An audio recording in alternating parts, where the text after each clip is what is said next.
without a major earthquake. Now it's had 2 in 2 days. Late Friday, a 7.1 quake rocked the high desert north of Los Angeles near the town of Ridgecrest. That's the same place hit by a 6.4 tremor the day before. Damage is significant, including gas leaks and house fires caused by those gas leaks. No deaths, though, have been reported and no serious injuries. More than 3,000 customers are without power across the quake zone. To deal with the crisis, California's governor has activated the state's emergency operations.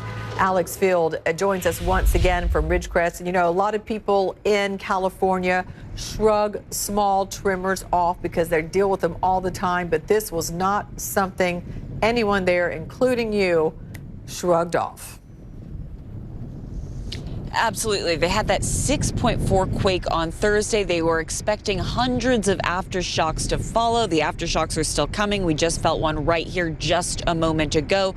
But what many people did not anticipate was that they would actually feel something larger and more powerful than what they felt on Thursday. But that is exactly what happened. That 7.1 felt throughout this community, sparking not only fear and anxiety, but creating some damage. Officials still trying to understand exactly how much damage.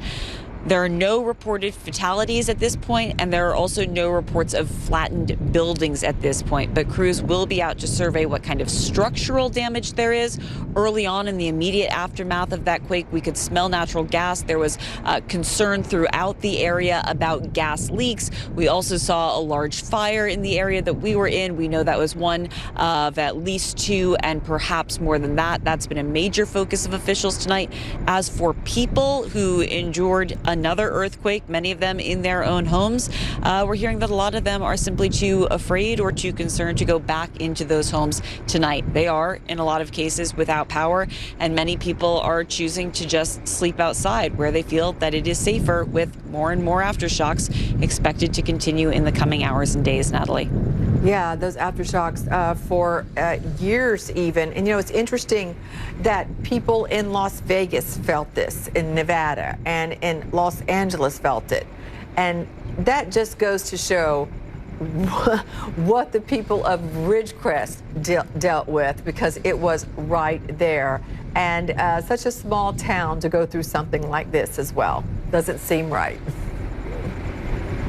Absolutely. I mean, it truly felt violent for somebody who experienced it. It's, you know, you hear this described all the time. You hear people talk about the rattling and the noise and the comparisons to a train, but, you know, to really feel that violent shaking, it's pretty terrifying. And we really don't know the extent of injuries, how many people are injured, but again, not hearing about fatalities at this point. One thing that we know that has been really critical in terms of the response to this is the fact that an emergency declaration had already been issued as a result of Thursday's quake.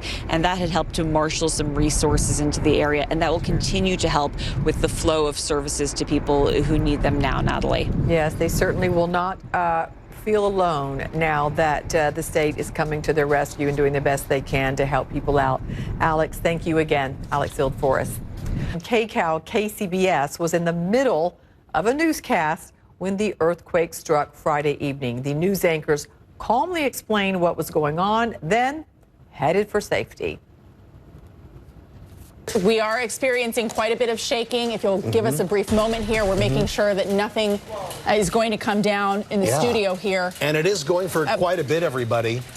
It continues this is a very strong to rattle earthquake. Pretty strong here. 8:21 here on the air. We're experieing very strong shaking. Wow. I think we need to get under the desk. All right, we're going to go to break. We'll be right back after this. Wow.